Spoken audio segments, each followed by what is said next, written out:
Hello, Samir sir. Hello, good afternoon all. Good afternoon, sir. Sir, students have joined in and they are settled. Shall we begin? Yes, in case if you want to wait for a minute or so, if someone has not joined in, I'm happy to wait. Otherwise, we can start off. Absolutely okay. Yes, sir. Everyone has joined, sir. Lovely. We can start off. So, sir, I will begin with a brief introduction of yours, and then you can take the session forward, sir. Sure. So, hello everyone. As we know that current COVID-19 situation has made it very difficult for us to online sessions and lectures in our conventional auditorium setup. So, but however, Department of Management Studies IIT Delhi will keep on learning from the industry leaders. Today, as a part of our ongoing leadership webinar series, we have Mr. Sameer Saxena sir with us. Sir is currently a Indian real estate services leader at Marsh and McLennan Companies. Sir is a facility and a CRE professional with 2.5 decades of experience in managing complex business needs related to the domain.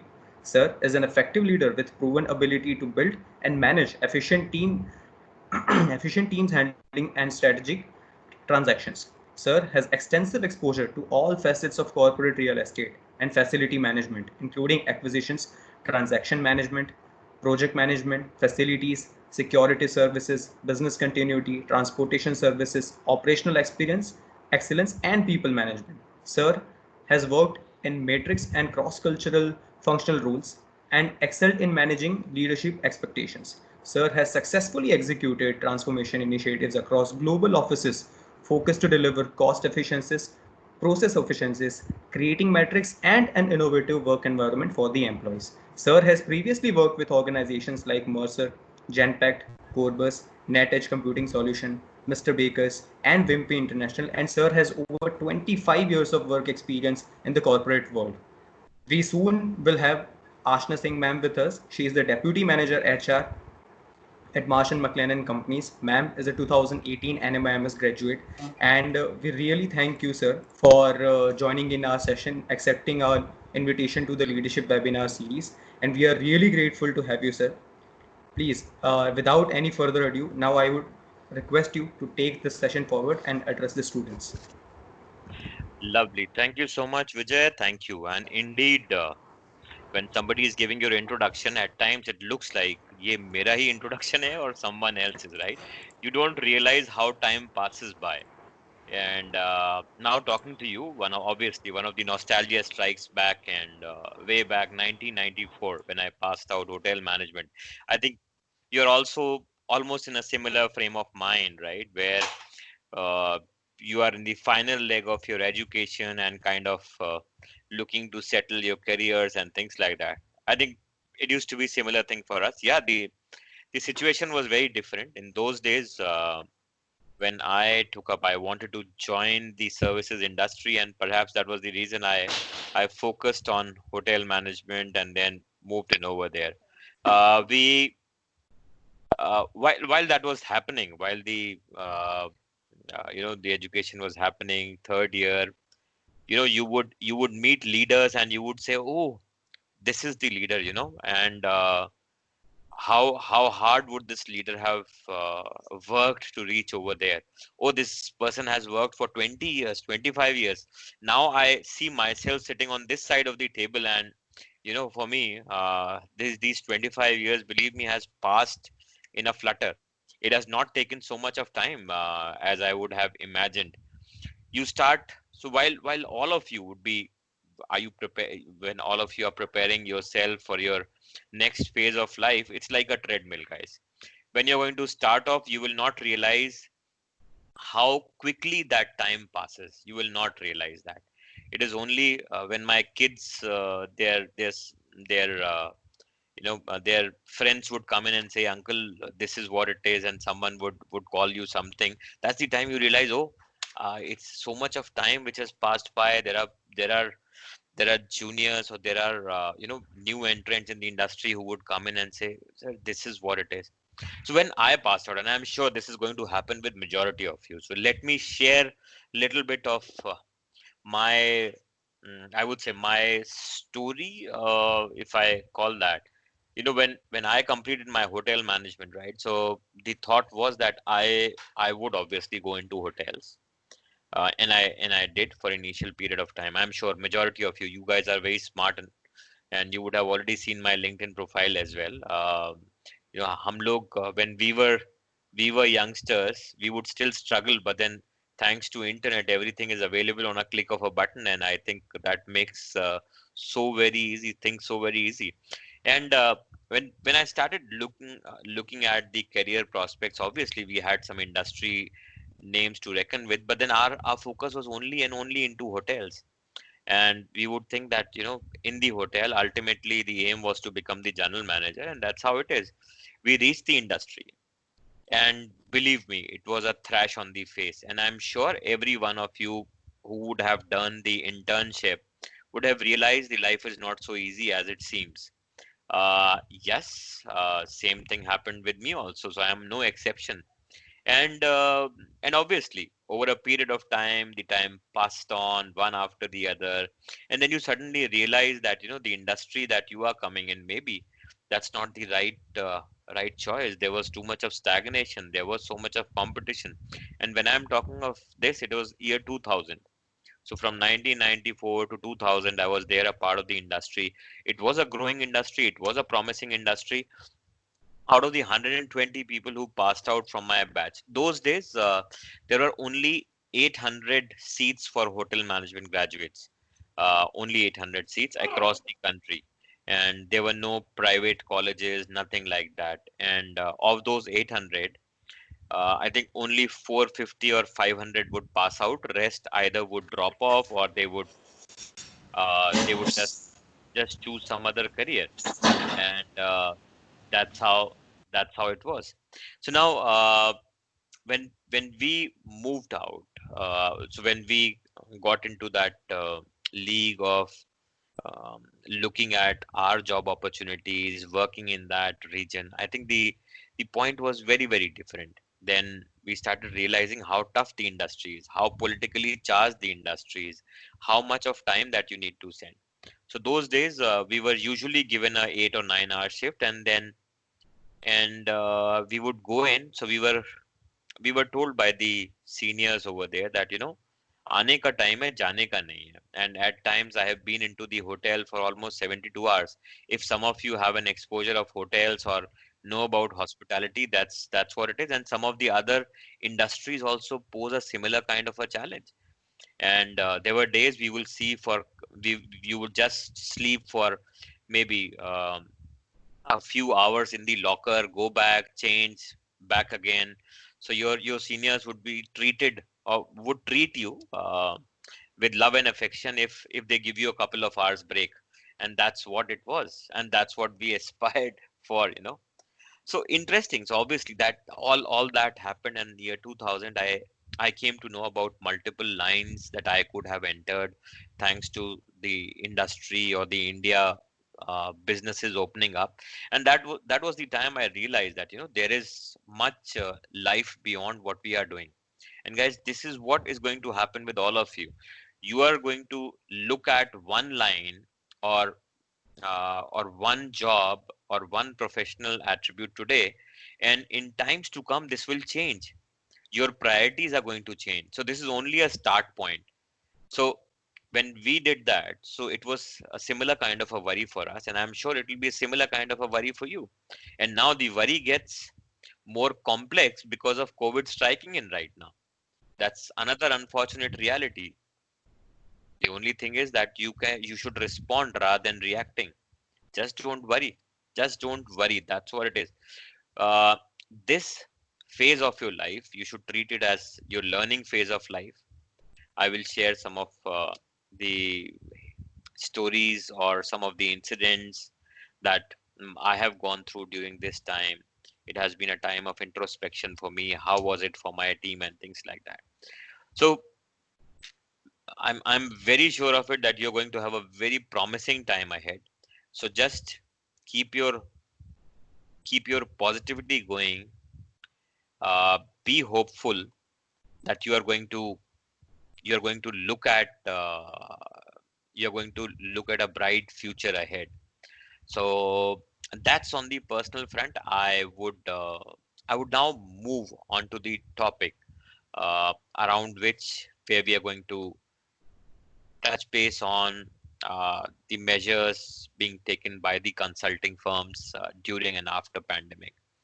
Uh, so, will it be safe for me to assume that every one of you who's there have been a part of one or the other internship program? Vijay, will it be safe for me to assume that? Yes, sir. These are first year students, so I'm sure during their time of graduation, they would have been a part of internship. Okay, they would have been a part of the internship. Fair. All right. Okay. So I will go back again. Yes. So yes, I think good. I think that helps. So one of the important part is one of the photograph that you see overhead. Depending on the organizations that you would have gone for your internship, you would have seen various kinds of offices. So from plush offices to offices where there were only benches. I think lot of it, so there is a variety. So out of the multiple sector, from manufacturing sector to industries to the IITs to BPO, there is so much of division within this space, so it is so unique. So perhaps the first thing that I'll do is I'll touch about the global COVID onslaught, right? So this is all WHO, what they state. So how does it, and I'm sure all of you are aware of, maybe at the end of the presentation or after the session, I'll share these slides with you all, so that you all can go through it during your luxury time. So it started off sometime in H2. Obviously, the dates which have come through from the country it started off are can be misleading, or were the ones which were captured, and then gradually it spread across from China to Australia to US, other parts of the world, and obviously India is a very large impact. So as of yesterday evening, around 5:30 or so, almost 2.5 crores have been impacted. 8.5 lakh people have lost their lives, and 216 countries have been impacted. As far as India's situation is concerned, 37 lakh people impacted, 66,000 deaths, and 29 lakhs recovered. So I think the impact has been phenomenal. Nobody ever thought of, nobody ever thought of that there will be an impact like this, or there could be something like this which actually can change the demography, or the ways in which in the ways in which we function. Perhaps I would say this is another 9/11 for us. 9/11, I'm sure majority of you would not have been uh, would not have related to it, perhaps, or would not have witnessed that. That's the right statement, I would say. But then that changed the way we used to work. That there was earlier, I think. I don't know whether some of you would recall the way the airport used to function was very different before 9/11. 9/11 changed the way how we started looking at security, how we started looking at risks, how we started functioning in various organizations, etc., etc. Now, this again is another 9/11 for us. When I say us, that means for the entire world. This will leave a deep impression whether the vaccination comes in or the vaccination does not come in. This is going to leave a deep impression in all our lives. I think some of the I've quickly captured the UNDP, the organization. I've quickly captured, some of the impacts that COVID has brought forward. Students out of school, billions of students are out right now. Internally displaced people at risk. One third of the world's internally displaced people live in 10 countries, and they have huge amount of risk over there. Slum dwellers, again, huge amount of risk.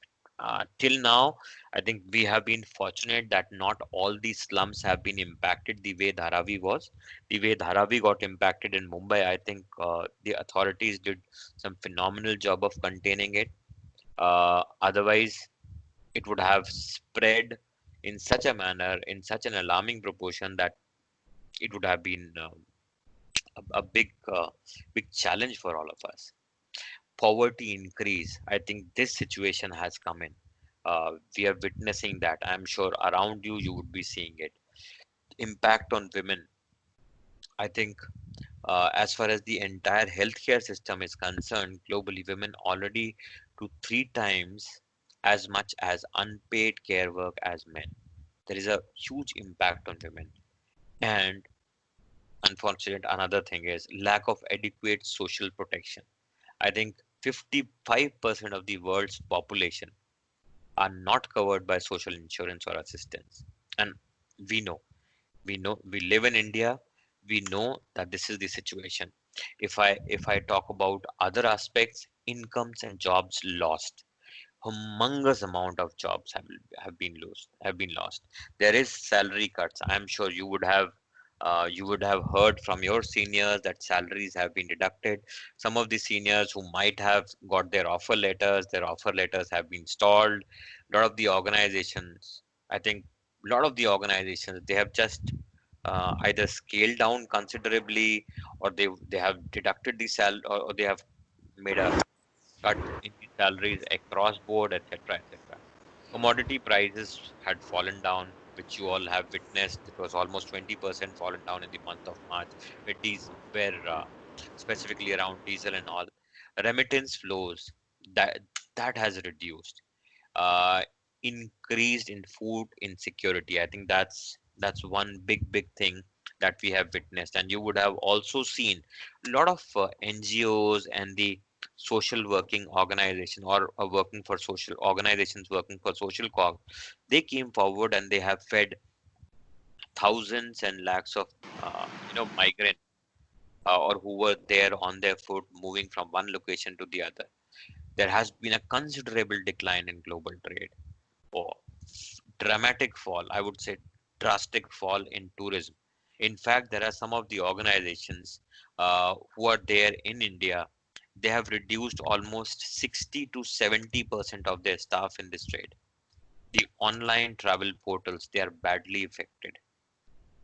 Uh, I know for sure that there are some companies who have not reduced their headcount in travel domain, but then have reduced the salaries of individuals up to 75%. 25 to 35%, 25 to 30% has been a norm. It's an unsaid thing. But then some of the organizations have gone up to the extent of deducting it to 75%. Imagine a person who has just started his career, or maybe has a family, uh, taking up a job of 30,000 rupees. Imagine the person starts getting 7,500 rupees. It is it is definitely a pathetic situation, right? So these are the harsh realities, and that's what I think we are witnessing as we speak right now. But then what do we do? I think we don't have much of an option, right? The option is either you choose to respond or you react. Whatever you do, you do not have the control on what is happening. So the best way is to make yourself ready, empower yourself with knowledge, be positive, be hopeful, and move ahead. I think that's what it is. Now, I will now touch upon evolution of the office spaces. I am sure you would have heard it, or you would have read at multiple places. How did it all,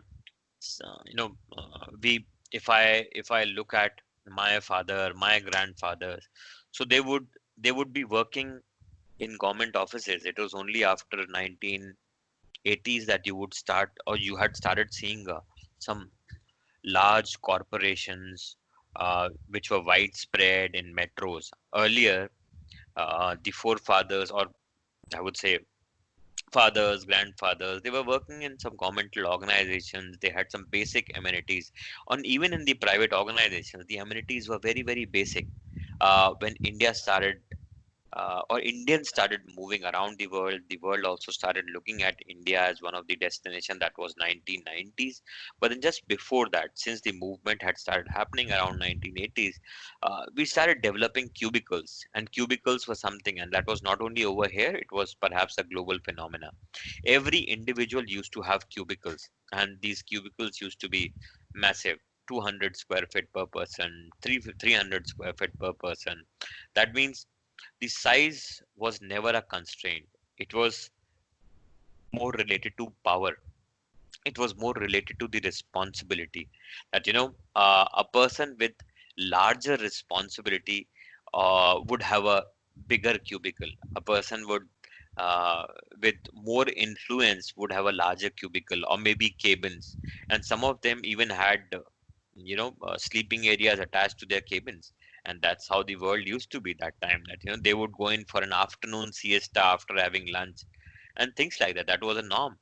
Come 1990, we started looking at the world. We started saying, oh, okay, so this is how it is. So the cubicles, the huge cubicles started getting or they started getting smaller. The shrink was evident. So we started coming to 120 square foot per person, maybe 100 square feet per person. And gradually, by the year 2000, when it came in, it was very distinct that IT, ITS as an industry will have this kind of a cubicle, this kind of a setup. A BPO will have this kind of a setup. A manufacturing organization will perhaps have this kind of a setup for their manufacturing, this kind of a setup for their corporate office or their regional offices. The sales offices also started getting designed. So I think year 2000 onwards, mobility was the key.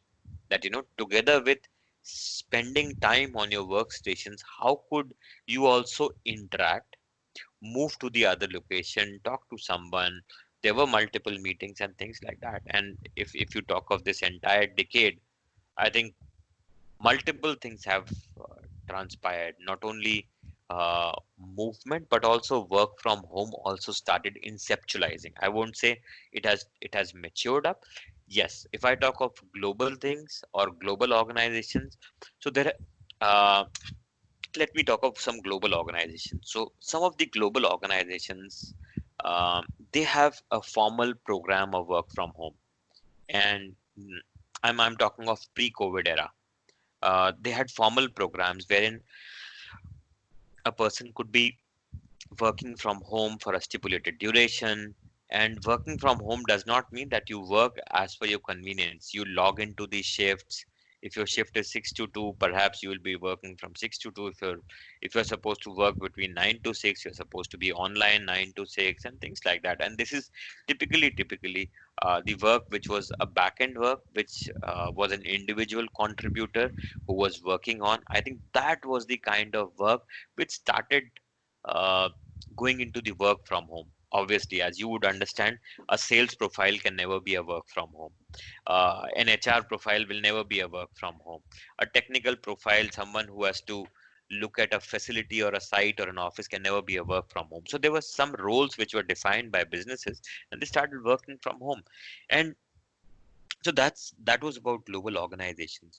Now, I think from almost 3 to 4 decades back, there are some of these European countries and some of the, or I would say some Western world or some uh, progressive nations, if I should say, they had already put in a formal structure. So organizations like United Kingdom, you have a compliance or a regulatory requirement related to home worker. That means you cannot give uh, give a home working thing to everyone. The person has to opt for it. There is a qualification, there is a criteria, then only the person could do it. There is a DSC checklist a person has to fill in, which is display equipment checklist. They have to take special trainings, and companies are legally bound to provide safe working environment to them. To the extent, if a person in UK would opt as a home worker, the organization who's hiring them will be providing them with furniture, fixtures, fire related safety, printer, telephone line, broadband connection, etc. etc. Even the first aid kit. So that's the kind of focus that has been there in terms of creating this work from home environment. So I think it has been an evolution. So from huge cubicles towards layout wherein you can interact freely with your colleagues, you are not isolated, to becoming mobile, and then gradually uh, creating another parallel structure around working from home. So I think that has been the case how offices have evolved. Now this is all pre-COVID. Now I think post-COVID things would be very, very different for the entire world. For the entire world. I think organizations, they have started rethinking about their real estate strategies. They've started rethinking about their real estate strategies. They have started looking at how should they be engaging with their colleagues more effectively. How could they empower them? Now, earlier it used to be a question of facility. Now it's the question of choice. So I think COVID has bring in a lot of power to the employees who are going to be hired by organizations. Now again, I always call 80 and 20. So 80% of the organizations are not so progressive and 20% are progressive. And perhaps what I'm more focusing on, all 100% will change. The degree to which they are going to change is something still a big question mark. The progressive would be quick to adopt a lot of stuff. The not so progressive, it will be very different. Now, if I look at the progressive organizations, or perhaps if I look at the entire blend, how it is going to structure in times to come, I think the future of work will bring in. Although I'll talk about more about strategy around this. The future of work would be a blend of. It may be a. It will be a blend of regular office space, which is integrated with technology. Uh, there will be more uptake of co-working areas. If you know of co-working, there are a lot of co-working players. So one, you have in the real estate. So when my introduction was being given, so there was something called CRE that was being talked about, right? CRE is corporate real estate. So a professional like me, since I am purely handling the real estate for corporates, so I am called a corporate real estate professional. So for a corporate real estate professional, I think I create offices. I would work with businesses in identifying the offices, what is their need. I will design it, I will execute it, I'll make sure that it is mobilized, I'll make sure that they are there and they are working seamlessly. And till the time after 10 years, 20 years, if that needs to be closed, I would go ahead and close it. And that's the kind of profile that I would carry purely from a real estate standpoint. Now, now people like us, we are trusted advisors because we hold a lot of budgets. So in services organizations, typically the highest budget is of the manpower, and the second highest is the real estate budget, which means rentals, which means facilities management, which would mean electricity. I think this is the second highest budget which is there. So since we are the trusted advisors, we would reach out to our leaders, we would reach out to uh, our stakeholders, and we will be telling them that you know, this is how you should change your strategy so that you can ensure that you would save more and more money for the organization and take care of the salaries per se for the employees. So yes, so the way real estate is evolving right now, so we have been creating offices till now. If there are 100 people who are going to come in, we will calculate, oh, 100 people would mean this much of space, let's take this much of space. Now it will be different. I think there will be a major role which will which will be taken up by co-working players. So when I say co-working players are the ones wherein you can go and you can work seamlessly in the environment that that is established by that player, and you would be working with other colleagues from various organizations. Now, if you work when in one organization, you typically have uh, colleagues working in the same organization over there. But then when you talk of co-working, it is very, very different. There may be people from 5 different organizations, 10 different organizations, 30 different organizations who are working over there. And together with this, there will be a strong component of working from home. So moving ahead post COVID, you are likely to see a hub and spoke model. That means the offices would be there. You will be allowed to work from home, and you may be allowed to work from the nearest office where you are. This may not happen with perhaps manufacturing units, with some of the industrial units, but for the services sector, this may happen. So one organization, instead of putting in a huge setup in Mumbai or maybe Delhi or Gurgaon or Bangalore, they may choose to put in one setup in these large cities and then smaller setups in tier 2, tier 3, tier 4 cities, so that you would perhaps be working from home and you could just hop into the office, which could be nearest to you, which may be 100 kilometers from your hometown, and you could be going over there working and coming back. So I think the way it is going to be, it will be very different. There would also be that there will be so many more co-working players who are going to come in, that organizations will tie up with them and say, okay, fine, all the employees who are here, they can actually go to this co-working player anywhere in the country, work for 2 hours for free, or 3 hours for free, or 5 hours for free, or whatever you're going to work, we will pay it centrally. So I think we are going to see a very, very distinct change in the way things are going to happen. Uh, so I'll just take a pause over here. Uh, Vijay, do you think there would be a question at this point of time, or should I complete and then we take up the question?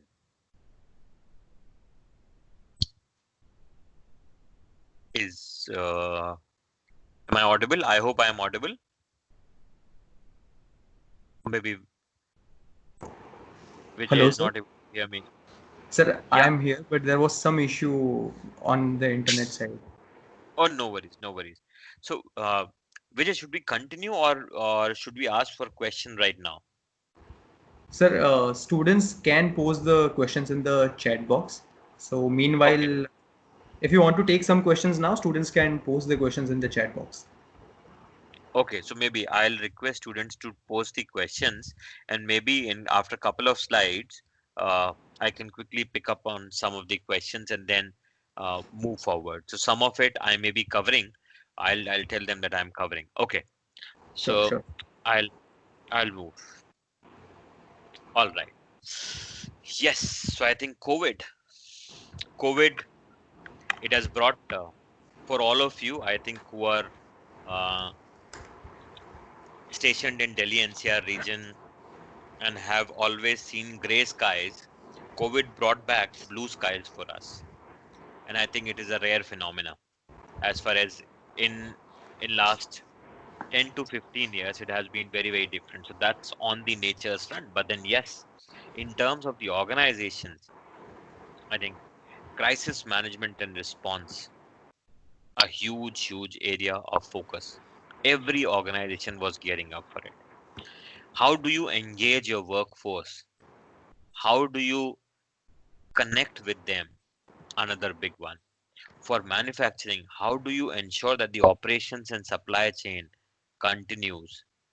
Finance and liquidity, big issue with not only one organization, multiple organizations. Tax, trade, regulatory, everything was so dynamic that every morning we used to be scrambling for, okay, fine, what is the notification which has come out from Bangalore?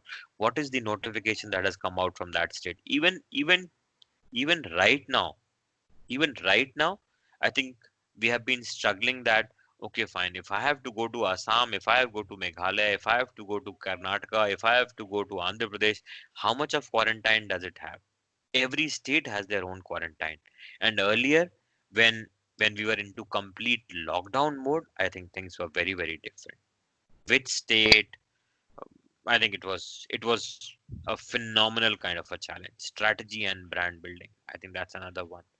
So I think as leaders, these have been the key issues for us.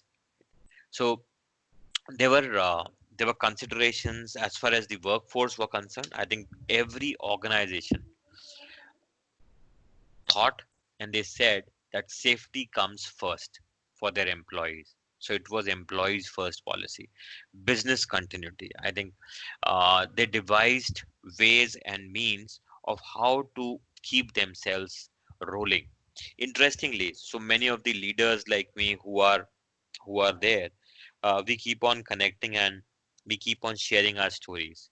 So there were organizations, and within the organizations, there were departments who would say that we cannot work from home ever. And during the COVID times, within a span of 7 to 10 days, they created a system for themselves wherein they could work from home easily. And today, if you're asking them to come back to office, they're saying, no, we can work from home easily right now. There's no loss of productivity, so we are okay.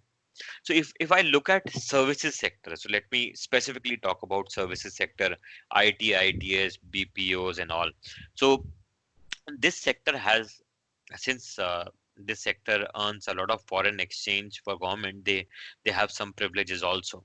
So some of these organizations were even given permission or exception permissions to work even during the lockdown, and and they have been working since that time onwards. Gradually they have increased the number of people, but then I think for them, their business critical teams were allowed to work. But for the others, the major challenge was uh, our government regulations are not very encouraging for the IT ITS sector, for the services sector, who are primarily working out of special economic zones under software technology parks of India and EOUs and all. I think they have got some of those restrictions where it is very difficult for them, almost impossible for them to work from home.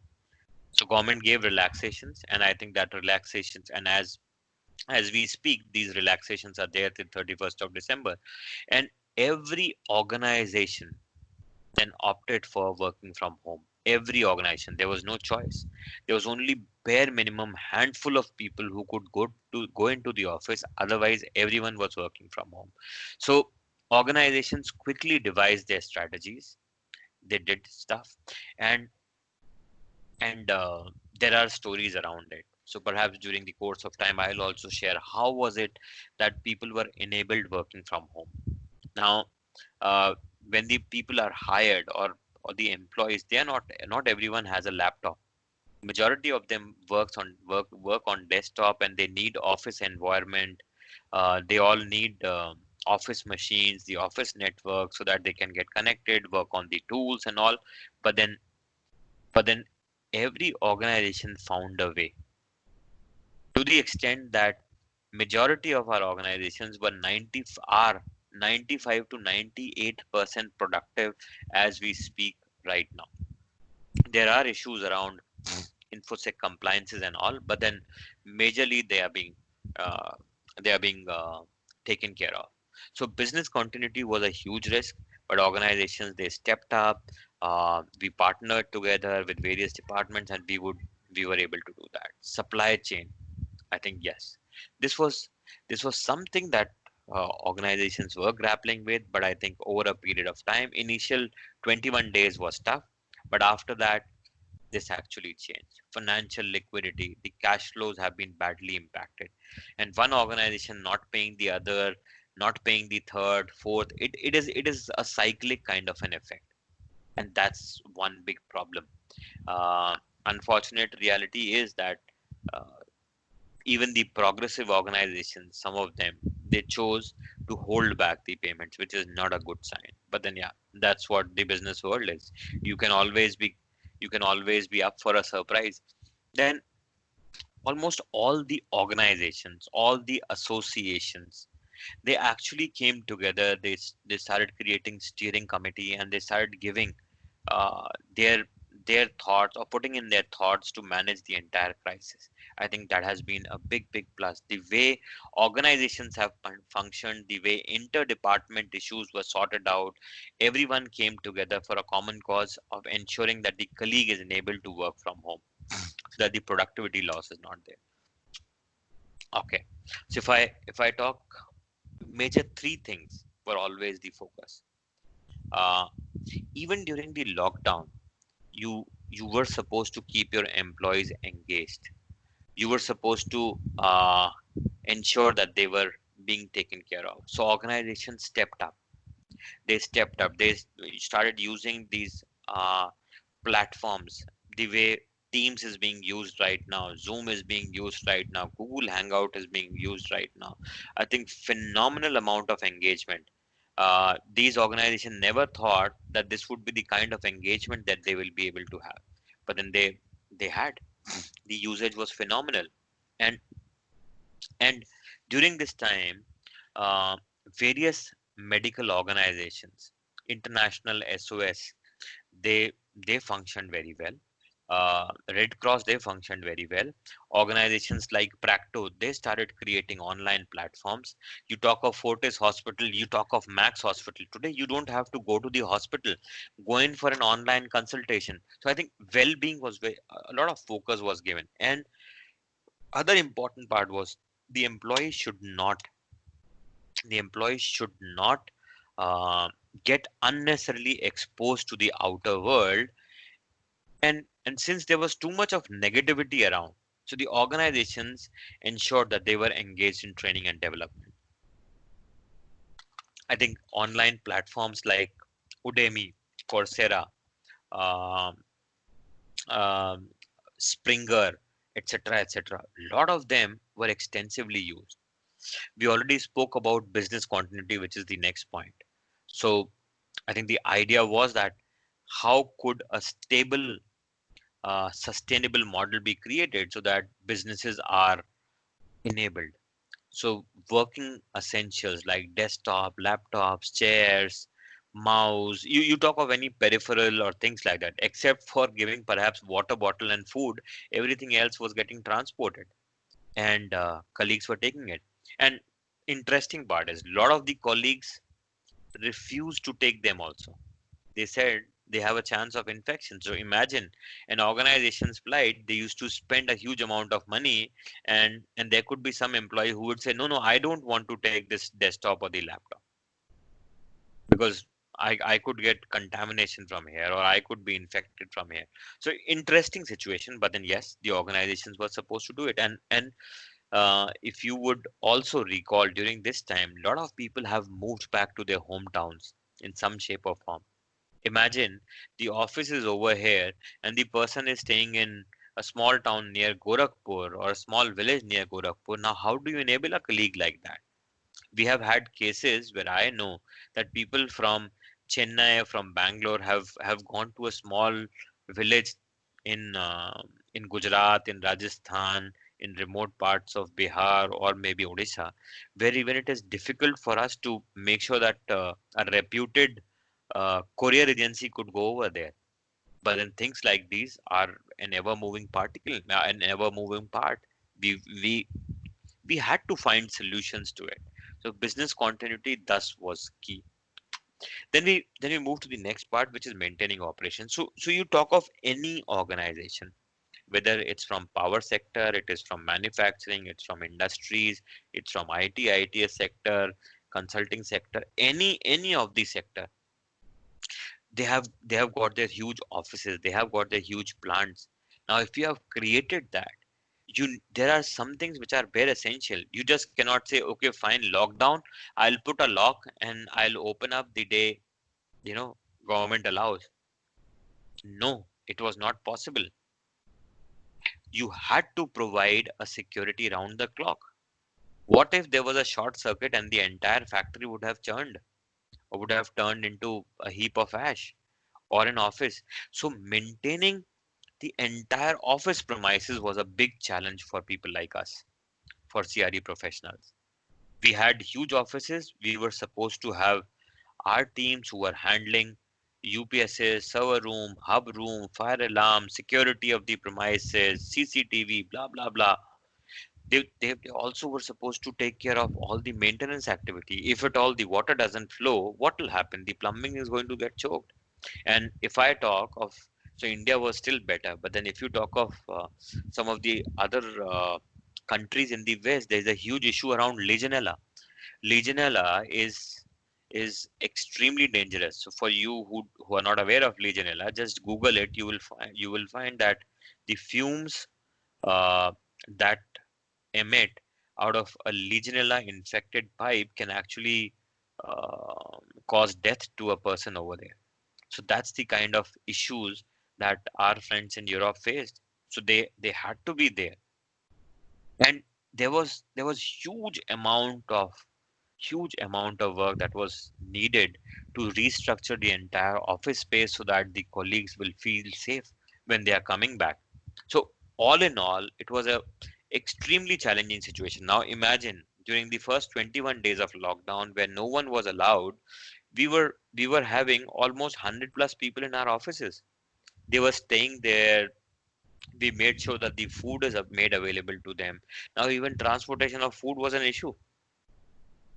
Now what if the the food is not allowed? So obviously that being essential, so we had to take requisite permissions to ensure that everything was taken care of. But I think everything over there, I think it has been a very, very different kind of a experience for all of us. Now, as soon as the unlock started off, it was very important for us to rebuild the confidence in all our colleagues. Before COVID, no one even thought that I have to go to this office or to this mall or to this shopping place or to this theater, that they need to really worry about sanitization of that premises. No, none of us thought. But then now, in office spaces, in malls, in any of the industrial premises, manufacturing unit, I think there is a huge focus on sanitization. And I'm sure all of us in this meeting today or in this session today, we have never used sanitizers to the extent we are using today. Never ever have we used it. So I think the things have changed. The paradigm has shifted. Now there is a huge amount of focus which is given. So we have created schedules. So progressive organizations, they have created schedules that there will be a weekly fumigation activities. Common touch points every 2 hours they will be cleaned, they will be sanitized. There will be enhanced sanitization for vehicles. We will be going in for deep cleaning and sanitization almost every night. There are touchless automatic sanitizer dispensers which are there. And also there are some of the treatments which have started taking place. So a lot of organizations have gone in for a treatment which actually can last for almost a one year's time or 1.5 years period of time, and that will enhance the entire sanitization of the premises, and that builds the confidence amongst the colleagues. Interestingly, I'll share my personal experience. When we did this microbial treatment, and that was 3 years back, we put in large boards saying that, this is what we have done and this is how it will benefit us. Believe me, majority of our colleagues did not even bother or did not even see that. Now when they are coming back to office, when they see those posters, they say, oh, you guys have done this now. So since it is relevant right now for them, they look at it and they are able to relate. earlier 3 years Earlier 3 years back, they were not able to relate to it. Today they are able to relate to it. So I think huge amount of work which is being done on sanitization. Social distancing, I think that's a norm. If you talk of the entire premises, when you are entering into the offices or your areas, how do you use your lifts? That's being emphasized. How should you be standing on the reception? How reception should function? How the meeting room is supposed to be used? So you have to block the chairs. You have to say that this is the place you are supposed to sit. How the workstations would be used? So there are workstations which are reconfigured. Some of them are blocked. You make them sit in such a manner so that they are away from each other, almost like 6 feet away from each other. Cafeterias restructured, redesigned. Washrooms again restructured, reconfigured. So lot of focus has been given, even to the extent that corridors, earlier the corridors nobody used to bother. Now these are within the office premises. You would find corridors which are single way. So on one way you would go, and the other way you're going to come back. So so you would find lot many differences once you reach back your offices after doing your internship. Even if you go to a similar office, you would find the office looks now very different. The protocols that have been established in this office are very, very different. Then there are enhanced measures, temperature scanning. If you'll see somewhere, there are people with hand guns, they are scanning it. And there are wall mounted scanners which are now also in place. So so I think important part is, since government has laid down the guidelines, every organization and organizations like us, some progressive organization, all of them will not allow you, if you do not have the Arogya Setu app, if you have the temperature, or if you have cough, cold, or something like that, I think you'll be stopped over there. If you're not supposed to be there in the office, organizations are tremendously focused. They will not allow you in the office. There are teams which are now formed in every organization, which is called RTO teams, return to office teams. They will only allow if you have some important work. Otherwise, when you're working from home right now, why risk yourself? And there are some organizations across the globe who have declared as of now that they will not be opening their offices till December 2020. And they will review the situation by December and give fresh instructions for the month of January, February, March. And the entire situation, although that may happen, but then they are almost getting themselves prepared for the next, I would say, the next wave of workspace or the future of work. Now all the food, entirely the food comes in packed in sanitized containers. There have been isolation rooms which have been created in the offices. There are medical rooms which are there, which are functional round the clock. There are touchless solutions which are implemented in washrooms. There are touchless solutions which are implemented for dispensing of uh, hand wash. There are touchless solutions which are in place which will dispense out napkins, the the papers, etc., etc. I think lot of actions is lot of actions are taking place in various offices, and again, it'll be a transparent space. Plus, plus, I think the other point is, you may have the best of solutions. You may have the best of solutions, but how do you ensure that your colleagues are aware of it? One is the way emails, and I am sure all of you would see that your inbox gets filled up almost on a daily basis with so many promotional emails. How would you sort out those emails? And I think same thing happens with majority of the working professionals. There are hundreds of emails which pour in, and everybody would expect them to read all those emails. So a lot of times it's just people would choose to ignore, because they are not going to the office, they may not be looking at it. So that's why we use multiple channels of communication. So through town halls, through awareness posters which are there placed at the right spots within the facility if a person is coming in, through the emails, through video messages. We have created multiple messages, multiple do's and don'ts, and they are placed at various locations so that people are aware what are they supposed to do. They should not be thinking of now what, now what, now what. So they are aware. So there is communication which is happening to them through emails. There is communication which is happening to them through videos. There is, and video obviously will give you more insight onto how you are supposed to behave when you're there in the office. Then communication through town halls, through their managers, through multiple engagements, etc., etc. And that's how this entire structure works. So I'll So this is perhaps the last section of my slide. So in terms of the concept, I will quickly talk about what is it that the industry is talking about. What is it that organizations like us, they are talking about? How is it that they are looking at this entire concept of readiness? Okay. So I think some of the key components, they are getting back, but then what is the most important is people safety. First is the people safety. Second is communication. How do you communicate? How do you build that confidence within your colleagues that in case if they're going to come to office, they will be safe. They are safe. In case if they are to come back.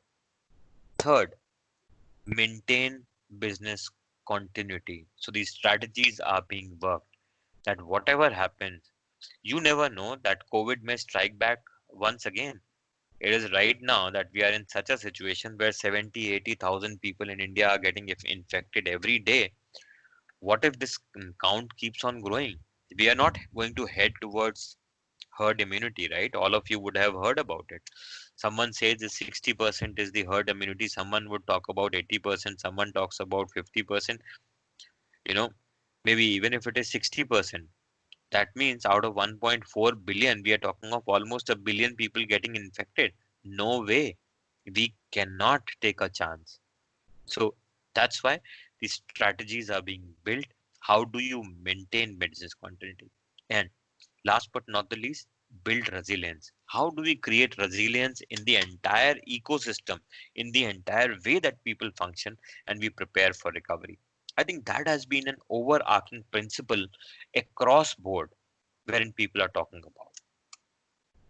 Yes, these are some of the large organizations. They have started talking about it.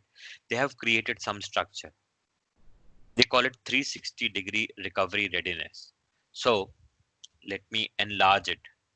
Okay, now you will be able to see it better. So where has it gone? Sorry, guys. I am not very familiar with Teams and I was just sharing it and suddenly it disappeared from my screen. No, sir. It is Just a it is second. visible, sir. I am not able to see it. Okay. Just a second. Maybe I'll unshare and share back again. Sure. Okay. Yes. You guys can see it right now. Okay. Yes, Now, sir. this is this is how some of the organizations. So they're saying workplace readiness is one part of it. So they have divided that, the, the workplace readiness is around six components. They call it safe six. So how do you do that? The point number one is prepare the building. Make sure that the building is ready to welcome back people. Second is prepare the workforce. You have to now make sure that the workforce is also ready to come back. Create social distancing plan. That's the biggest key. Biggest key. Fourth, reduce touch points and increase cleaning, the sanitization part. Communicate for confidence. So once you're preparing it, and the other part is communicating for confidence. The perception needs to be very strong, and then control access. Only the people who are supposed to be coming in, they should be coming in. We should not be getting everyone inside the office. So these were the safe six. Now, in terms of the recovery readiness, it is called reliable 10. What is it? The reliable 10 would be cleanliness and operational readiness. So that means prepare the building, make it clean, make it ready, make it operational. The second part is mitigate anxiety of the workforce. That's a behavioral part. Third component, employee mobility. Look at the mobility of the employee. How is it that mobility of the employee is going to take place in these times? Manage the employee expectations and keep on monitoring that. That's another very important point. So if you look at reliable 10, they are primarily divided into physical and the behavioral part. So I'm talking of both of them right now. Then the fifth component is social distancing. The sixth is again behavioral employee engagement activity. We need to keep the employees engaged so that they are aware of what we are doing. They are aware of how is it that they will be safe when they are there. And it is not only about employees, it is about their families, their extended families. Some of them may have a small kid at home. Some of them may have elderly parents. Why do we need to bring them there? Then the seventh part is around space and cost optimization. The eighth part is around technology intervention. So space and cost optimization, if I talk about, as I was mentioning, that you would perhaps be seeing people working on alternate workstations. The pantry areas, the breakout areas in the offices would be reconfigured. The cafeterias, the canteens would be reconfigured. There will be technology intervention wherever possible. If there is a technology intervention which could make sure that you don't have to come to office, those will take the forefront. Now for the new offices, I think DNC will take forefront, workplace design and layouts. So they will be relooked at. How can you create that hub and spoke model? How could you create that engagement model? And then workplace etiquettes are going to change. Instead of a warm handshake, now you will do a warm namaste perhaps, right? And that's how you would say. And right now as I speak, I'm speaking with my experience. Yesterday we had a small leadership engagement where I was talking to some of my industry peers, and we decided to meet up. So five of us were there in a large room, and none of us shook hands. I think that was a very big change, and that's the way the workplace etiquette is going to change. uh, there is more description around this reliable 10. I will skip that for now. Now, in terms of the recovery readiness, cleanliness and operational readiness, I think that's what is a huge amount of focus, as I was mentioning. uh, we need we need to ensure that the sanitization activities, etc., they are well defined and they are covered. You need to implement the safety and hygiene protocols without fail.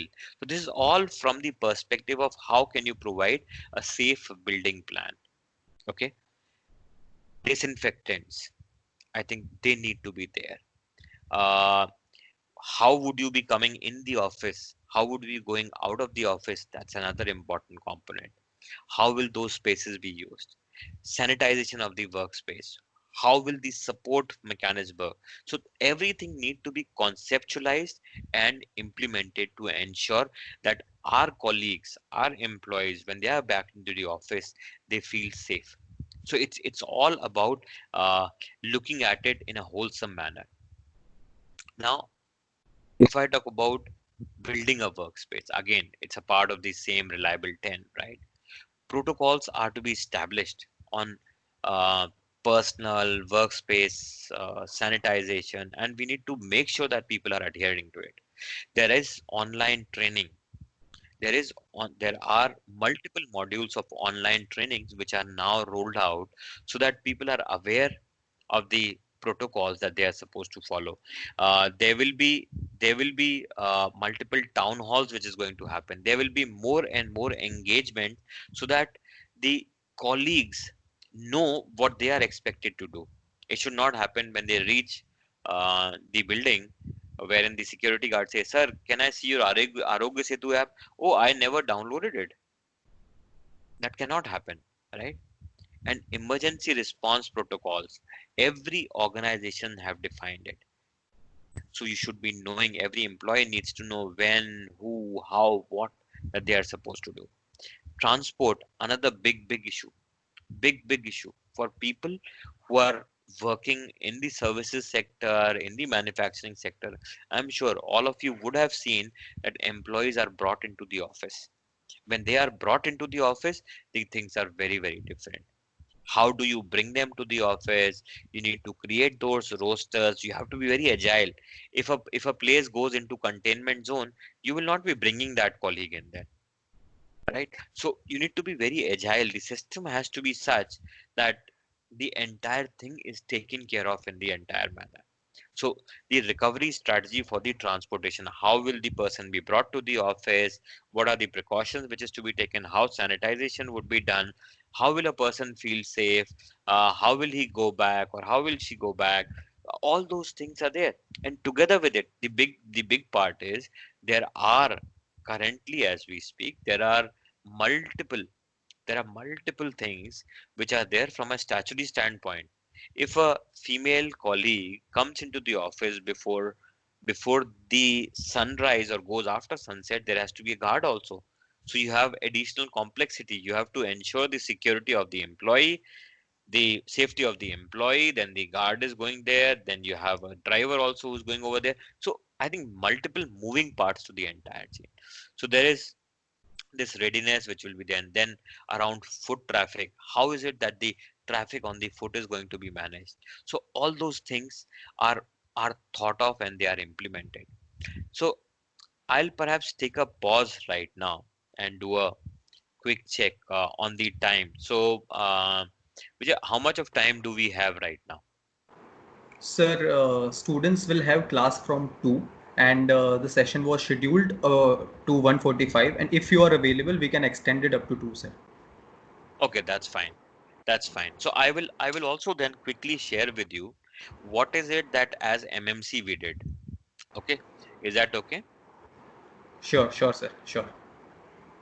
So when so you all know that uh, the resumption. So offices had gone into lockdown on the 23rd of March, and this presentation which I made was on the 5th of May, exactly almost like 1 month and 10 days after the lockdown was there. So we were in strict phase of lockdown, I would say. There was almost zero movement which was there. But then as an organization we are committed to an as an organization we are committed to safety first, right? So I think globally we decided on a resumption plan, and that resumption plan was primarily onto these five. Or let me go over here. So this was primarily onto colleagues' health and safety was always considered first. That was the first thing that we never ever have pushed anyone to be coming in. Flexibility is the key. We should make decisions together across businesses and adopt consistent approach. Judgment of local leaders was given huge importance. The decisions, whatever were being done, were done considering the current advices and requirement from the local government. Uh, Productivity and effective execution of work was definitely one of the keys. So this was a global guidance which was given. Now this guidance was given to the leaders to and for us, and there were some of the things which they had enlisted as a global guidance. Now, in terms of what was the checklist, the medical assessment which were done, so we came out with that these are the five important components that are there. We will need to have social distancing measures. We will need to have protective gears like sanitizers, masks, etc. Lot of communication focus around posters, signages, cleaning regime, and technology support. So these were the five important pillars in the office preparation phase. And we always thought that we will maintain even at the peak, we will till the time the vaccination is not in place, everything comes back to normal, the office occupancy ratio will not go above 40%. We also thought of that, uh, every colleague who's going to come and work in the office, they will have PPE which will be available to them. We are not going to charge anything, and that's what a good organization does.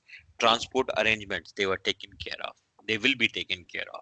Local administrative support. So we have got offices which are huge in size to maybe 2,000, 3,000, 4,000 people working in from one location of 5,000 to maybe two or three people working in tier 3, tier 4 cities. And that's how it is. Now, for all our offices approach, I think we categorize into three different parts. We said we will re-energize, restart, and reassure. The idea was, how do we prepare ourselves back to the office? How do you give that comfort? Plan for it, kickstart it. So that's what on the phase of restart and reassure. I think that was around assuring the business that we are adhering to the plan of action. Now, in terms of re-energizing, we got each and every office prepared. There were these extensive sanitization drive, establishing of protocols. Every location was looked at in detail. We we managed the entire critical systems, and we were preparing for the resumed operations. During this time, we created a special help desk for all our 8,000 colleagues around the country, which was called Real Estate Services India Help Desk. We call it One India Help Desk. People could reach out to us through phones, emails, and we would inform our colleagues. And even if a person was, not feeling great, and they were not feeling well, we would even take those calls and perhaps let their managers know, let the HR teams know, uh, let their medical people know that this is how it is, and we would respond, close the request. So everything which was more of a physical thing got onto phone and telephone. We created escalation metrics. Every organization had an escalation metrics, so that one person doesn't respond, they go to the second, third, fourth. I think it was all defined, and we ensured that everyone was aware.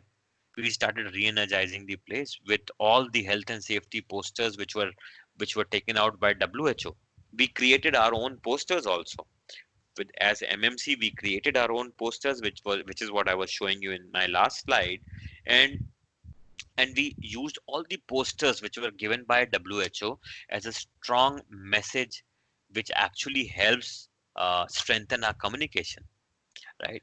So from what they should be doing at home to what is expected of them, etc., etc. Now, one of the important part that I was talking about, if you recall, it was around teams engagement. Now, what do you do? What do you do? 23rd, suddenly the lockdown happened. We did not have anything to do, because people who are used to going to the office, what will they do from next couple of days? And that's where the the platforms like Zoom and Teams, they started coming in handy. Not everyone had laptops, but I think majority of us, even right now, we have a smartphone, and I think that could do the trick. We started working with all these organizations and started encouraging our teams to undertake trainings, and we created some competitions within them. There used to be, when we had lockdown, I would almost have 4 meetings with my team every day, just to make sure that they are not in a negative mindset, they are constructively engaged, and they keep on focusing on what is right. So we had multiple platforms when we started uh, engaging them. We got industry leaders and executive coach, business excellence leaders, to people from the army, you name it, and we tried bringing in majority of the professionals to the teams, so that they can learn from them during this interesting time, or during these testing times.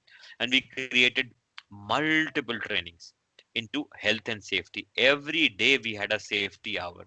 So in terms of what should be electrical safety, hazardous, so how do you handle hazardous energy, how do you work in confined spaces, heights, elevations, hearing conservation, waste management, hazardous waste, ergonomics, you name it, and we did almost. Even right now, as we speak, we continue to focus on those aspects.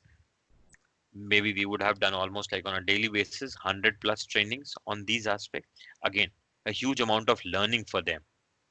Now the colleagues, they had gone across, they had looked at, they have completed multiple training, etc., etc., and they are all there as a part of their profile now. Now that was the time when we started the offices back again. On the day of opening, Arogya Setu was mandated. So operating companies were informed that the buildings are looking at it, and what is it that they should have or they should look at. There were protocols which were created globally, and we had made that global protocols into local. That what happens if a colleague is detected positive, someone near and dear is detected positive in the office, outside office. Every sort of possibility was discussed and deliberated. We created specific medical and isolation rooms. We created protocols around it. How is it that the attendant is going to maintain, or attendant is going to um, handle these issues. We created list of hospital path labs, and there were some of the tie-ups which were already done, and these tie-ups helped us to reach out to these hospitals in cases of emergency. There were plethora of signages which were created, and they have been installed in offices, from keeping the distance to maintain social distance, where should they be starting of queues, how do they maintain health or hand hygiene, etc., etc. Mailers were sent on all the protocols. Business teams were asked that, please re-emphasize on these protocols whenever people are coming back. We also gave them guidance around, okay, fine, when you're going to come into the office, how will you behave in the parking area, or what you can expect in the parking area. Then we told them that when you come back, how is the lift being kept up? clean? How's the lift being sanitized? How are you supposed to use the lifts? And we would work closely with the developers who were managing it, or the stakeholders who were managing the lift. Then we told them that, the hand sanitization activities, this is how you would do, or these are the things that you would find. Look for these things, and you can use it as and when required. We created do's and don'ts around, if you're going to use the staircase, how do you do it, etc., etc. Then we created extensive, exhaustive list of sanitizers, face masks, etc. The availability, we tracked it, that what is the number which is available over there. We tracked it, we refilled it, and that happens to be a continuous process right now. Now, reassuring was another big thing for the colleagues who are coming in right now. Uh, we we we have we have a lot of communication posters which are there. We have created those do's and don'ts, that what is it that they are supposed to do. There is a 6 feet office protocol that we have established, that you need to be in 6 feet to each other while they are sitting on the desk or they are moving. We have ensured by way of processes that we are able to implement that. In workstation, this exact seating has been done. Training rooms, board rooms, meeting rooms, we have blocked these seats. They cannot use it. Corridors, there are marking which are there on the corridors through zebra tape, signages. Restrooms, they have been they have been reconfigured. Fitness areas, recreational areas, they have just been closed right now. We have created the do's and don'ts for work areas, for meeting room, training rooms, for cafeteria and pantry services, cafeteria also, pantry also, breakout areas. Everything actually got staggered, or got actually reconfigured. We created the cafeteria do's and don'ts in terms of engineering protocol. Now the people who are working in the background, they are also to be, they are also to be taken care of. We created protocols for them. We told them that this is how you're going to work. This is how we are going to ensure that the safety is taken care of. Now people were very concerned. They had they had heard some unconfirmed reports about HVAC operations, etc., etc. That, through the air conditioning, COVID spreads and things like that. We told them that, so there is International Society on HVAC and refrigeration, ISHRAE and ASHRAE. Um, Both of them have come out with guidelines. We adopted those guidelines in our processes, and we are maintaining that. We told them that this is what will be maintained in the premises throughout the time, because higher the temperature, chances of COVID actually getting through or passing through is bare minimum. We created those sanitization protocol, as I was mentioning, fumigation of offices. So what is to be done on a weekly basis, what is to be done on 2 hours basis, what will be an ongoing activity, etc. Everything was defined.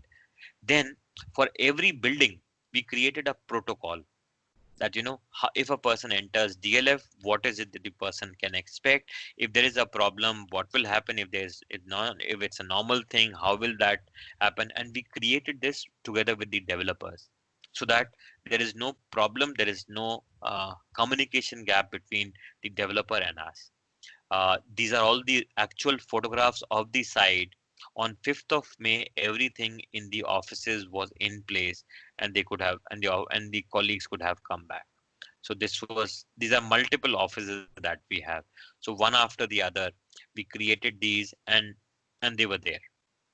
So in every developer, we had signed this off by the starting of May, and had asked them. We have prepared ourselves, and we have asked our developers to prepare themselves. And whether it was Mumbai, whether it was Pune, whether it was Gurgaon, everywhere, Bangalore, everywhere this was done. Okay, so these are all photographs, uh, and okay, and that's about it. So that was around what is it that we have done.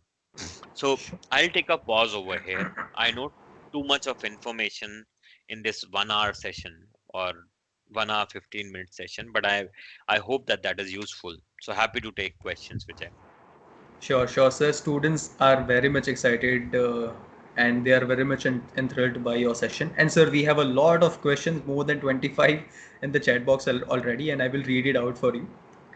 The first question from Surya Meghna says that, sir, the report Pandemic Risk Protection by MMC showcases how public private partnerships can help in accelerating recovery and building resilience. What is your take on this, and how is MMC actually contributing from the forefront? Sir, you are on mute. Sorry. So I think public-private partnership everywhere, is everywhere. Formal partnerships, informal partnerships, everywhere. This will play a very important role, and this is playing a very important role. So if I talk about any of our locations, if I talk about any of our locations in India, we have been extremely supportive. We have worked with the governmental agencies. We have worked with police teams. We have worked with the medical fraternity, and have extended the help wherever there has been a need.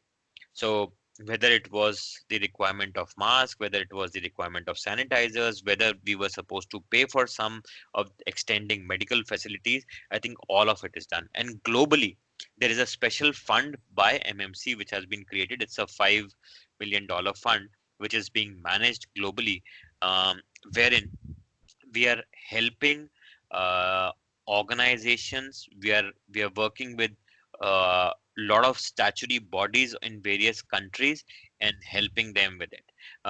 This is all in all, apart from, so within the MMC world, we have got four operating companies: Marsh, Mercer, Oliver Wyman, and Guy Carpenter. All of them have their own CSR activities under Mercer Care, Marsh Care, Oliver Wyman Cares, and Guy Carpenter Cares. They are creating specific programs. They are creating specific programs, and they are also contributing. So not only as an organization, we have a formal structure in place, even as under the CSR, we have been contributing to that impact. Sure. Thank you so much, sir. Sir, next we have a question from Sai Kiran, and he asks, how has the company March coped up with insurance premiums during the pandemic? As just before the pandemic, the corporate insurance growth, as per March's report, was around 14% overall, and in Asia, it was around 6% in March, which is a good number. So I'll tell you, this is a good question for me. Why I'll say it's a good question? For the question I don't have an answer, I always say it's a good question. The reason is I am not from business. Uh, I manage the entire real estate services for Marsh and Mercer, Oliver Wyman, Guy Carpenter in India. So for me, my insights into the premium collection and its related stuff would be extremely limited, and it may not be wise on my part to comment on whatever little I know of. So if you have any question around the real estate facilities management, site preparations, how did we handle exigency, emergencies, how is industry doing it? Happy to answer, absolutely. But then this is where my apologies, my understanding is a little limited. Sure, sure, sir. So next we have question from Ashish Kumar, and he asks, some companies are trying to shift permanently to work from home for some jobs. How would you see that? How real estate rental space is going to be affected? Fantastic question. Fantastic. So I'll tell you guys, this is a big question. So there is a lot of discussion around it. There's also a question around. So first, let me answer this question. Permanent work from home or rotational work from home? I don't know what the business leaders will come out with. People are talking of work from home. Will it be? It will be 25%, 30%, 50%, 60%. None of us know. Number one. Number two, will it be that you will hire a person and tell the person always work from home? You don't need to come to office? I don't know whether that will happen. Or you would say there is 25% rotational work from home. We will get only 75% colleagues over here. 25% of them, one for the first 25% comes in for 1 week, the another 25% another week, another 25% another week, and so on and so forth. There would be some of the roles which cannot be performed work from home. All of you are matured, and you would understand. Do you think uh, the companies in UK and US and the Western world will be happy in case in case if a person sitting at home is looking at the financials of an individual? No, none of them. So what will happen is, so organizations or roles which will need to actually work on such numbers, which has a huge impact on the data security or infosec, that will perhaps never go out of office. But then there would be some. If the coding can be done from home, it will be done from home. But then if we only allow them to work from home, how will the team building happen? How will the organizational culture flourish? How will you know about the organizations, its values, its principle? How are the leaders going to connect with them? So there is a healthy discussion that is happening currently as we speak right now. There's a healthy connection. Healthy discussions happening. The leaders are worried on some of these aspects, so they are not committing to it. Although there will be an enhanced work from home, but what would be the percentage? How will that shape up? I am not very sure of. But then definitely there will be work from home. Okay. Sure, sure, sir. And Sai Kiran. Sai Kiran is saying, apologies, sir. But no problem, Sai Kiran. You have asked. None of the question is a stupid question. None of the question is a bad question. You have asked what you wanted to. I don't know about it, so I am honest about it. Right? That's all. So there's nothing which is needed. So Yeah. next we have a question from Arpita, and she's asking, according to the Global Risk Report jointly prepared by MMC and WEF, Indian infrastructure possesses subtle environmental and geopolitical risks as well. How will this risk change in the future of office real estate? Yes, I think the part of the earlier question also I did not answer. I think I'll answer over here. So I think one of the major components, again, organizations are looking on their real estate strategies. They're looking and reevaluating the entire stuff, right? That's one part of it. Secondly, in terms of the structure, so if I look at the entire real estate market, so now I'll specifically talk of commercial real estate. In the real estate, there are five distinct sections. One is retail, the another one is residential, then there is industrial, then there is IT, ITS, and commercial real estate. So I'm more talking about the uh, corporate real estate, or you could say commercial real estate, as well as the IT, ITS related real estate, because every real estate has got a different kind of a connotation to it. Residential will get impacted, but then to what extent? I think studies are showing that there are no active takers. Post RERA, it has been very different. In terms of industrial, that will be slow. In terms of retail, I think they are going through a very tough time. The uptake is going to be slow. Uh, some of the reports suggest that in India, there could be 40% of the food outlets which are going to close down, or maybe 50% of them. Small businesses are going to be impacted. Then around the commercial real estate and the IT, ITS real estate, office real estate.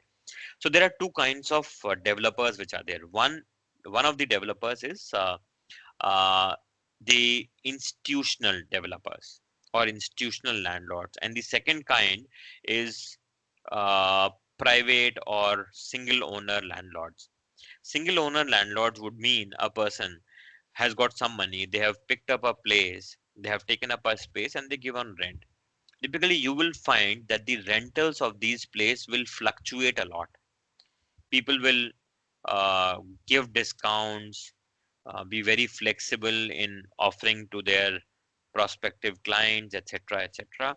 But then, as far as institutional landlords are concerned, the ones which are backed up by funds, they will still remain very structured. They are not giving massive discounts. They will be they will be open to talk favorably about it.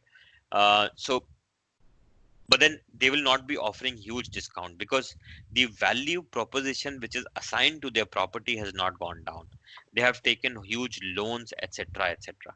And obviously, so that's the reason they will not change their gears. Now When 2008 depression struck, I think the real estate market got impacted after almost 12 to 15 months. What I foresee over here, another 6 to 7 more months, you will definitely see the commercial real estate dipping, dipping. To what extent, still to be determined. But yes, it will definitely go south. So that's. I hope that answers your questions. Thank you, sir. Next, we have a question from Brahma, and it says some of the real estate firms have decreased their investment in commercial office spaces, but MMC has been constantly pushing on investing in corporate spaces during the COVID time. What has the criteria? What has been the criteria for MMC for such decisions? So I would say I don't know where this derivation has come from. We have, as we speak out during the COVID times, majority of the organizations are relooking at their real estate strategy, and so is MMC. So we have not taken fresh decisions. In fact, if the COVID would not have happened or would have delayed its arrival by a quarter, we may have we would have signed some large properties in 5 cities of the country. So it is because of COVID, we had gone into that introspection mode and we are relooking at the entire stuff. Okay. So that's how it is being worked right now. So as MMC also, we are conscious, we are not giving up space, but we are not signing off new spaces also. Okay, okay, sir. Thank you so much. Next, we have a question from Yashu. And so she asks, as MMC is a company based out of US, how severely has the company's business been affected in China, considering the US-China tensions? And she's asking this question with reference to the relocation. Hmm. Again, business related question. My understanding to this would be extremely limited. Globally, I am aware Q1 and Q2, as far as global business numbers are concerned, they have been good. We have not suffered huge impact globally. And since I report into the boss who handles China, I don't see uh, I don't see any I don't see any impact on the real estate footprint over there. The EBITDA over there was extremely healthy and it continues to remain so. In fact, we had signed up for a space in China before COVID, and we are going and taking up that space also. So that's what is my sense. So China, there's not much of an impact as far as we are concerned. Okay. Thank you so much, sir. And I hope it answers Yashu's question. So next we have a question from Lakshmi, and she asks, so you have stressed over the heavy reliance organizations will have on co-working spaces post-COVID. But as you mentioned, co-working spaces will have people from different organizations working there. There is a probability that the theft of data, and even it will provide increased opportunities for cyber attacks on companies. How will companies try to shore up against this? So so um so co-working spaces are there from almost a decade or so.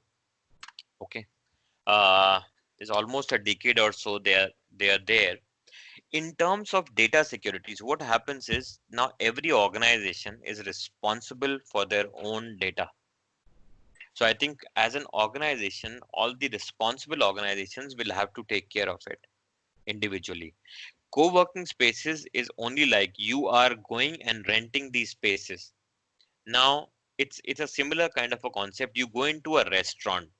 The restaurant will give you a comfort around the ambience. They'll give you a comfort around the quality of food, the air you breathe. They will not give you a comfort around uh, that you will not fight with the person who's sitting right next to your table, right? They cannot give you that comfort because it's entirely your behavior and the behavior which is going to matter of the person who's going to sit in over there, right next to you. You will have to be cautious, you'll have to take all the precautions. So I think that's what it is in the co-working spaces. Data security is definitely there. If you have your own systems, and the data that you use is encrypted, I don't see that as a big challenge. Yes, in terms of cyber attacks and all, I think it is not about co-working spaces. I think we have heard a lot about internet, the deep web and things like that, and from multiple operators who are there hacking sites and also that's not a co-working kind of a thing. It is there from last so many decades and would continue to be there. Okay, thank you so much, sir. Sir, with the constraint of time, would you like to take up some more questions? Yeah, Or go ahead till the time you guys are okay. I'll drop off as soon as you have to hop into the new the other one. sure, sure. So students have classes from 2 actually. So Yeah, that's what whenever you find that it's okay or you want to say that's okay, I'm absolutely okay. I'm there sure, till the time you would want me to be here. sure, sir. So we want you to be here all the time. It's just that there I is know, a no, I'm saying for today, if you want to wind off right now, we can wind off right now. If you want to wind off in 5 minutes, we can wind off in 5 minutes as you would want to do. so probably we can take two more questions. Sure. So we have a question from Rahul, and he asks, co-working companies were catching a lot of investor attention over bullish performance and prospect of new booming industry. Now, since post COVID-19 times, work from It will, home it is will, a new. it will, it will go down. So again, there are two kinds of, so I'll preempt the question and say there are two kinds of co-working players. I am very sure of that all of you would have seen that people are extremely opportunist, right? So there are businesses which are opportunists or businesses which run on opportunities, and that's the way it is. If a momo wala gets successful in one of the places, you will find five different momo walas standing over there, and everybody claims to be original, right? The spelling differs from Panchi Petha store to Pachi and to New Panchi and all. I think we have all these stories. So what has happened in co-working is that there were a lot of people who started and they thought that they will grow. I think those are going to be wiped out. What will happen is you will only have structured player who have money to sustain themselves. They will be the ones who will be there in the market. But then the market will definitely be impacted as we speak right now. Sure, sure. Thank you so much, sir. Sir, at last we have a question from Soumya, and she asks, MMC DNA says you turn risk to opportunities. This means there must have been major investments and disinvestments over the past few months. On overall, what is MMC looking at? Is there much scope for new business or major rehaul at current business or an overall? Or how much is it going to affect the talent management within MMC? My friend, good question. I would not have the ready answer for it. I would have loved to answer it, but somehow my understanding is little limited, my friend. Sure, sure. Sir, I have one question at the end. Please. So, sir, now we are going virtual. So, what, sir, many of us have felt that in this virtual environment, what is happening is that the efficiency of work has reduced, and overall, we are spending more hours as compared to what we used to spend in the office. So how would you suggest that, and this is something that might also go on long for 1 year, or probably this might be a new normal and we might have to work from home. So how can we strike balance so that we also can also strike a balance in way that I am also showing to the corporate that I am readily available. At the same point of time, I am also showing that I also have some family issues as well, so that I need to cope up. So how do we strike this balance? So I think two things are very important. One, prioritizing and creating a schedule for yourself. The problem is now your office is only two steps away.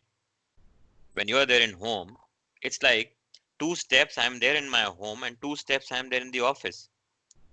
So I start off my day at 9 o'clock, dot 9 o'clock, and my I have already scheduled my meeting from 9 o'clock. I'm just sharing my example for that matter.